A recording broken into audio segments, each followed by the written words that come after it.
Hello, I'm Locke Meredith. I'd like to invite you to join me on the next Legal Lines, where my guest is Trae Welch.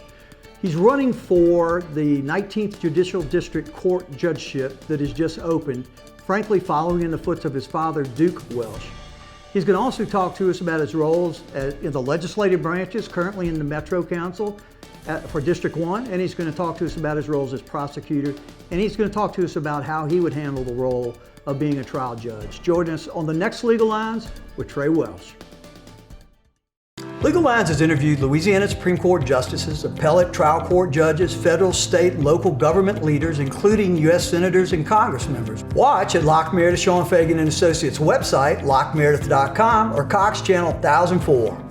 At Locke Meredith, Sean Fagan and Associates, it's an honor and a privilege if you choose us to serve you. We serve you with respect, dedication, and an unwavering commitment. We serve you by working hard and striving to get you the best possible results. We serve you using 60-plus years of legal knowledge, experience, and relationships. At Locke Meredith, Sean Fagan and Associates, we believe that life is about relationships, and it's the mission and ministry of all of us to serve you. Locke Meredith, Sean Fagan and Associates has served our community by airing Legal Lines, a community educational program for 18 years weekly to Baton Rouge and the surrounding areas. Watch Legal Lines at LockeMeredith.com or Cox Channel 1004. Hello, welcome to Legal Lines. I'm Locke Meredith, and I'm pleased to have on the show for the very first time Trae Welch. He is councilman for the Metro Council for District 1, and he's running for judge on the 19th JDC. Trae, it's wonderful to have you to the show. Thank you for having me. Well, let's kind of dive in. You've had a lot of experience in public service, but let's talk about what you did before you got on at least the Metro Council for Baton Rouge and running here. Kind of give us your family and your educational background. So growing up, my father was in the Air Force, and so we kind of moved around a lot, even though we always called Baton Rouge and more specifically Baker and Zachary home. And that's where I live now, is in Zachary, but I grew up in Baker, went to Baker High. Going to be born, live, and die here, huh? Born, lived, and die here. I mean, other than being on the only time is whenever my dad was in the military, but this was still home, so. Got it. But we moved back, and so I went to Baker Public Schools, graduated from Baker High back in 1990, so I'm a big Buffalo fan. Go Lehigh. Well, we actually had a live buffalo. So y'all win. Y'all win. And whenever I was in high school, the funny thing is that we actually got McDonald's to sponsor it. Well, y'all did good. Y'all had a good sales. So there was a lot of fun stuff. So about fun that. time at Baker High. It was, and so after that, I got the opportunity. I actually learned how to fly whenever I was in high school. So I got my private pilot certificate before I graduated from high school. But I kind of thought that that's what I wanted to do for the rest of my life, was to be an airline pilot or some type of pilot. And so I went on that career path. And I also got a commercial pilot's license, and I did it commercially for a long time. I still keep my commercial license now. I'm a commercial multi-instrument rated pilot. But I got an opportunity. I went to Northeast University. Right. Still NLU for me. Now it's ULM for everybody else, but still Northeast for me. Graduated from there, did really well in college. Got an opportunity. My dad, who is also been Judge a judge. Duke Welch, right. 19th JDC for what, 10, 12 years? Oh, like 24 now. Was it really? Oh, yeah. And that in the appellate court. He's Absolutely. now a judge on the First Circuit Court of Appeals. Yeah, and so he was like, look, why you got a good GPA, take the LSAT, see how you do on it, see what see whether you like it or not, whether you get in. So I had an opportunity, and I went and took the LSAT. And let's get you into law school. Right, it's the standardized test that tells you whether or not it gives some sort of metric on whether or not you can get in. But anyway, so apparently I messed up and did really well on that too. They let you in, huh? They let me in. And so I got accepted to Southern University Law Center. Good. And I graduated from there. While I was there, I was also involved in the trial court competition stuff, several My service. son, Oh, I loved it. One it of my was sons participated. It was a great opportunity and learned a lot there. Graduated from Southern, and then went from there. Actually, I had an opportunity as a judicial law clerk for 2 district court judges. So immediately after law school, Well, that's a good experience. it was an amazing experience, and they had a general jurisdiction. So you saw criminal, you saw Everything. you saw everything. We had first-degree murder trials while I was there. We had Not the way it is now, though, is it? not the way it is now. No, it's not. And I mean, we had civil cases. We had anything What you a could great see. experience, It was yeah. an amazing experience, and I did that for a couple of years, and I'm extremely excited about there. One of the judges is still Brenda Bredsoe Ricks. She's still a judge there, and Ray Schutz is actually on the First Circuit now. So I got an opportunity for both of them. That's great. Good teachers. They really were. And I learned an amazing deal. I got So to, after the law clerk, you started working outside of the I did. So, courtroom, or still in the courtroom, or what? well, actually, I did work with a gentleman by the name of Jack Rothell know in Jack. Denham Springs. Oh, yeah. And so we Great did, guy, good lawyer. Oh, an amazing. He was a solo guy, and Okay. I was his first associate. Is that right? Yeah. I had no idea. Oh about yeah, that. he was Small world. And Jack is. Yeah, we stay in touch to Yeah, he's a today. great guy. He is, and he's a great lawyer too. And I learned a lot there. We did insurance defense Right. for State Farm, little bit for Allstate, not much. Liberty Mutual, ANPAC, several of the large Mm-hmm. insurance companies, and so we did that. And I did that with Jack for a few years. And So I had, you're doing a lot of courtroom appearances, hearings, oh. all the kind of frontline stuff, taking depots. In other words, you started at the bottom level, Right. and you learned how to do it. started at bottom level, and I also, after law school, I knew that I needed to, get better prepared for the courtroom.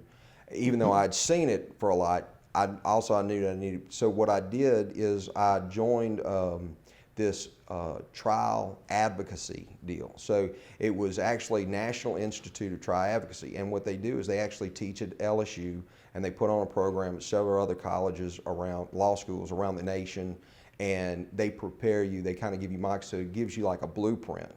But I was able to use that because I was first-time associate with Jack, and Right. Jack was teaching me a lot, but I Yeah, also knew that I needed, more help in the court, because there's a huge difference between law school to the courtroom. Yeah, law school doesn't really teach you how to be a But lawyer. I have Teach you how to loved. think maybe a little bit. Well, it depends on what you're thinking about.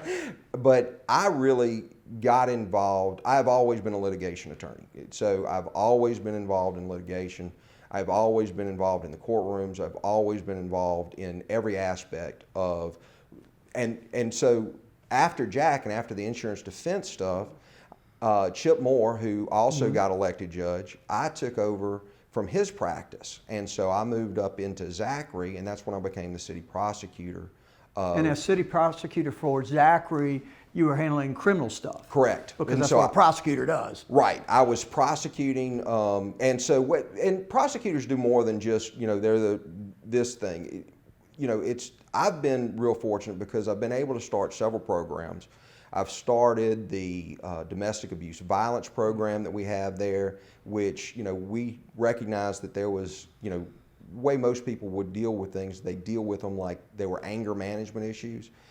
That's a whole different animal. Right. There was always, the true domestic abuse battery, what we found was truly about control. And there was a cycle. And so what we did is we started using that and put it into a program where we kind of took it off the backs of victims, and we made, Interesting. it's been a really successful program.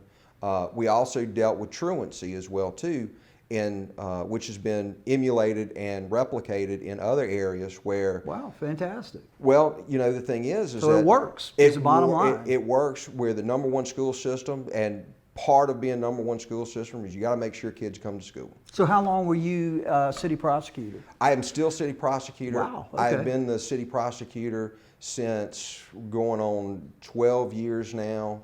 I've been a lawyer for over, God, I'm thinking about it, but it's like over 17 years. Time flies when you're having fun. Time does, And then you've been on Metro councils for what, Zachary or Baker? So it's started Baker City Council. We'll continue it on the next All right. segment. This is Locke Meredith with Legal Lines. My guest, Trae Welch. He is running for 19th Judicial District Judge, and he's a Metro Council District 1. We'll be right back. Hello, my name is Councilman Meredith. I'm one of the attorneys here at Locke Meredith, Sean Fagan and Associates. One of the many distinguishing factors of our firm is that we are not just one lawyer that you are hiring. We're a team of attorneys. When you hire one of us, we all pull from each other's experiences, knowledge of the law, so that we get you not only a solution to your problems, but the best solution that we can come up with for your problems. So for that reason and many others, I hope that you hire our firm. Hi, my name is Mitchell Meredith. I'm one of the associate attorneys here at Locke Meredith, Sean Fagan and Associates. One of the reasons I love this firm is that the moment you walk through the doors, you're so much more than business. You're family, which means we're going to fight for you as if you're family. At the end of the day, I think what distinguishes our firm from others is we're a firm that is truly personal, professional, and proven.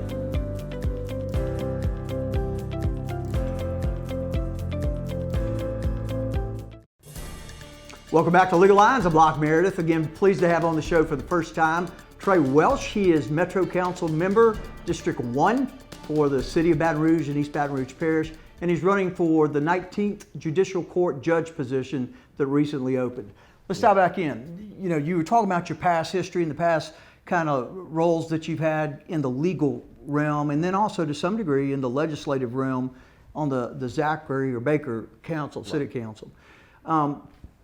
It's obvious, and you look at your parents' lives, that public service is very important to your family. What public service roles are you doing now? Currently, I am still Metro Council, obviously. Right, obviously. I've been fortunate enough to be elected 3 times to the Metro Council.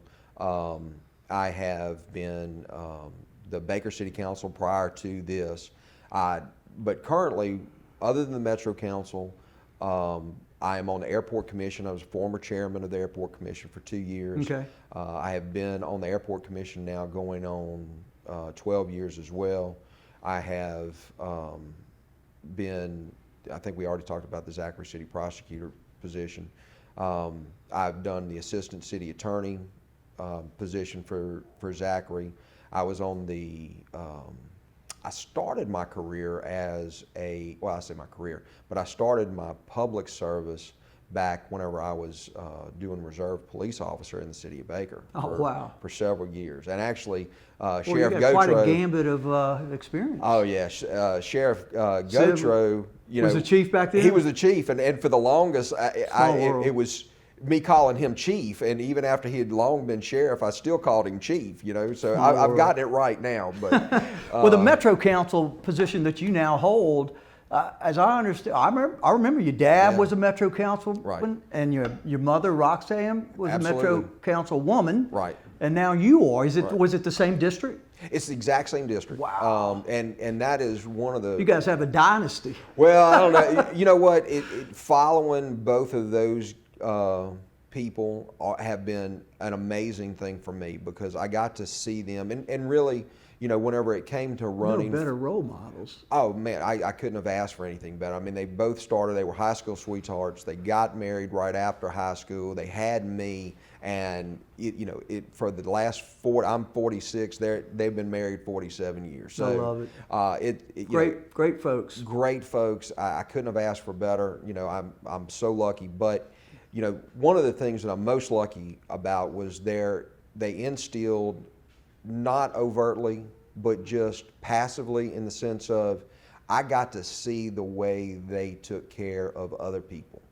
And whenever I first decided to put my name in the hat as far as getting into politics, I wasn't encouraged nor discouraged, but I was told it was my decision. And it is a sacrifice. I don't think folks know what are you making, $1,000 a month? Making $1,000 a month, Probably. but whenever it first started, I think it was like $250 whenever I was in, or $400 a month when I was in Baker.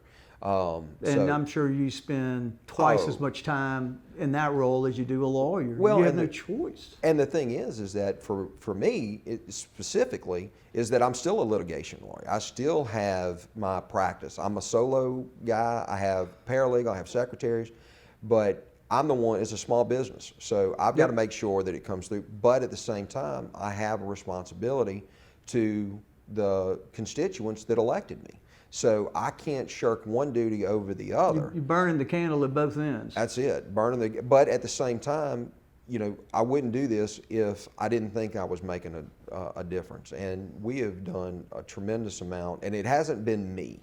That's the good thing about this particular, in the Metro Council specifically with my office, is that it's a group of people, it's a group of constituents that are out there that are making it happen, letting me know what's going on. This has been a partnership, and it's something that I learned, again, from my parents and watching them, how they handled problems that occurred in the district and how they handled, there's more than one way to skin a cat, and it can't be about you, it's got to be about getting the work done.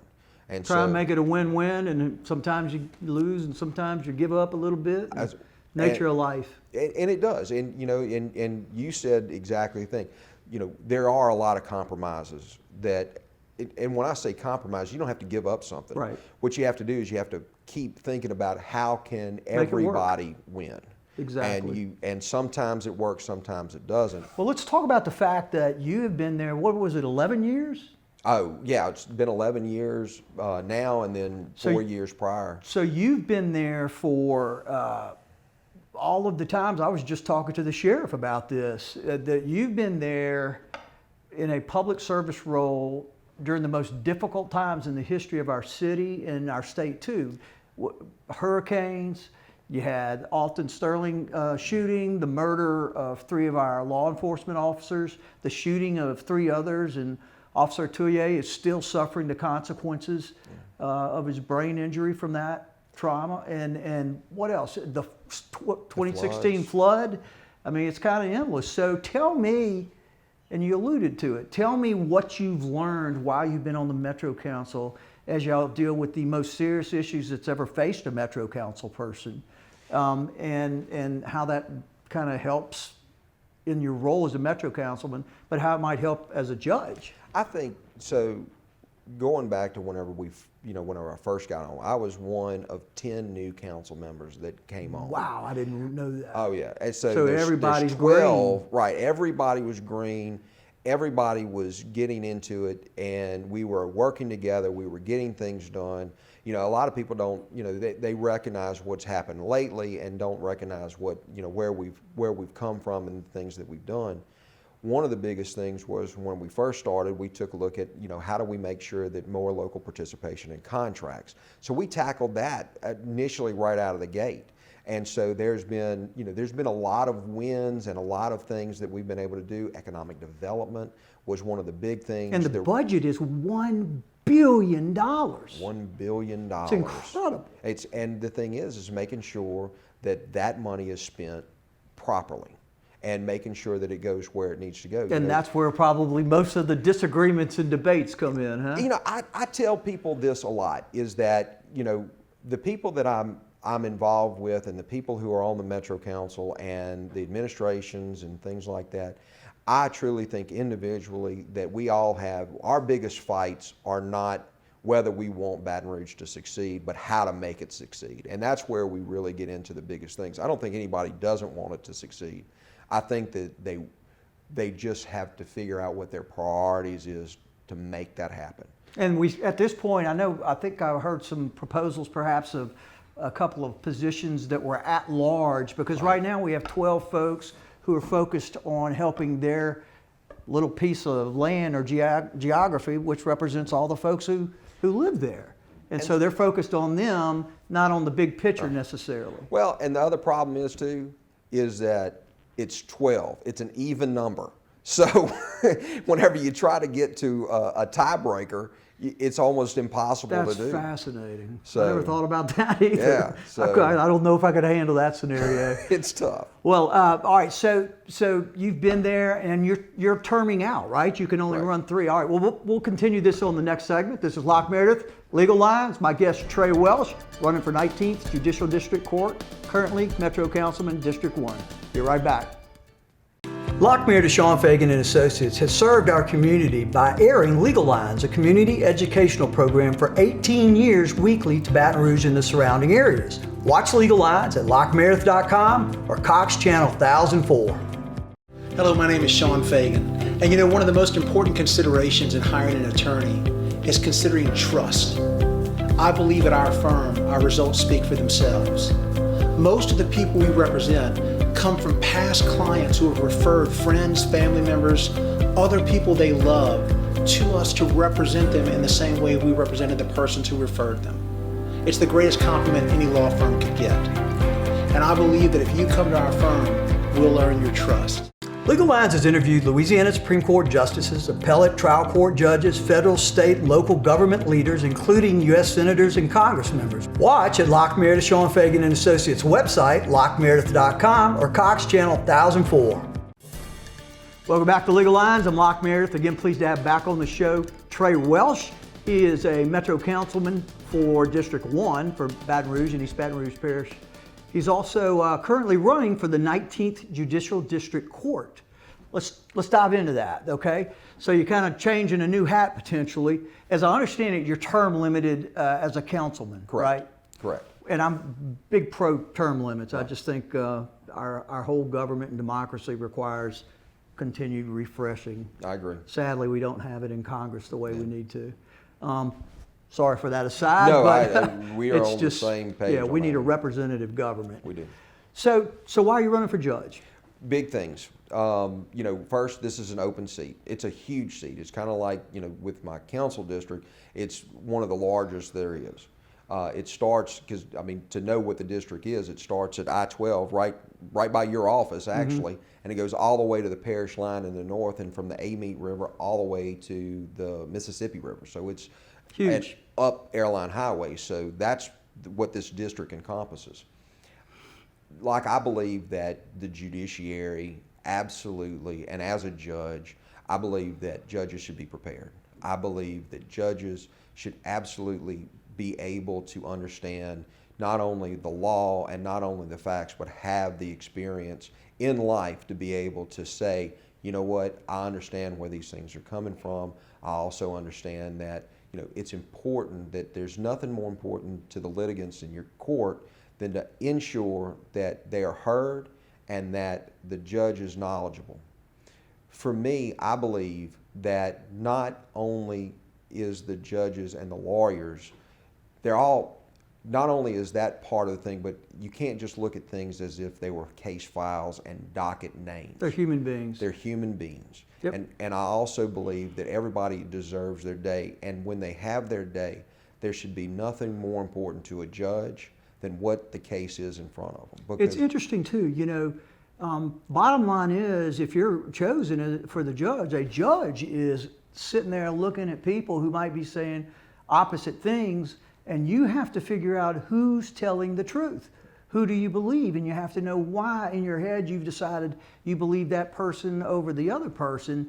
And it sounds like you've got a vast amount of experience where you've had to deal with the public, right, but in tremendous quantities and ways, and then deal with, you almost think about Metro Council folks as almost like being lawyers negotiating for a position, litigating in a way to each other. And you're absolutely right. And one of the biggest things, and where this experience comes from on the legislature and representing people, whether it's been representing people as a public servant, whether it's been representing people as a lawyer, whether it's been representing people, in any walks of life, what I've learned is that the reason we have the judicial system is because two people can't agree. So somebody has to be the decider. And somebody can't just take somebody's word for it. Evidence has to be produced. We have a system that is supposed to work. And the only way that system works is to ensure that the judge is impartial, that the judge absolutely knows and can put their own ability, not by being an activist, but by applying the law and using their head whenever it comes to something makes sense, something doesn't make sense. And having, frankly, a foundation of even knowing how to read a law and interpret it and look at court cases and see if they support the position or do they not support the position that's being argued. It's a frontline soldier role in our judiciary, and it is the most important role because that's where at least 90% probably of all issues, conflicts are resolved. So it's the person that makes the greatest impact on our society. Right. And the thing is too, is that, it also decides whether laws are constitutional. It decides, that person decides, it's a decider. That's what a judge does. And you're in the area where you're going to be dealing with lots of governmental issues because the seat of government, not only for the city, but also for a couple other cities, and then the state government. Right. So you're dealing with every kind of political issue and legal issue that will arise in the context of the roles that you've actually had already. And been doing it for years. And that's really what was the biggest deciding factor, is that the only reason I got into this to begin with was because I wanted to make a difference and I wanted to be able to help people. This continues that ability to serve. All of this has been about making sure that it's a better place for my kids, for your kids, for all of our kids in East Baton Rouge Parish. Because honestly, that is that is the ultimate thing that parents, just human beings, that we want for our kids. Love God and love others. That's it. And it doesn't matter where you come from. I learned early on, you treat everybody with dignity. You treat everybody as if that's the only thing going in front of you at that particular time. You come early, you stay late. People should be able to get what they have entrusted in you. This is a professional position. So tell me what your judicial philosophy is. You got some folks, and you said the word activist judges, and I interpret that as folks who pretty much have a political ambition or a goal in mind or a certain outcome in mind, and they're going to come up with a way to make it happen regardless. And I call it legislating from the bench. So do a lot of other people. And frankly, I'm concerned with that happening at the federal level, at all levels, including particularly the Supreme Court, but also locally. So tell me about your judicial philosophy. Yeah, I am glad that we're able to bring that up, because we have a legislature. They legislate. And judges are not supposed to legislate from the bench. They're supposed to interpret. You cross the lines whenever you start doing somebody else's function. Judges, absolutely. I am not the kind of judge that is going to get out there and be an activist from the bench. That is not what I am going to interpret. I'm going to do it fairly. I'm going to make sure that the law is allowed. But part of that is that the judiciary has to be consistent. And if you start interpreting laws different for different people, for different sets of facts, then what you've done is that you have absolutely caused the judicial system to be in disarray. And for it to lose credibility. When courts make political decisions instead of factual decisions based on the law, they're losing their credibility in the same way I would argue that the media has, the mass media.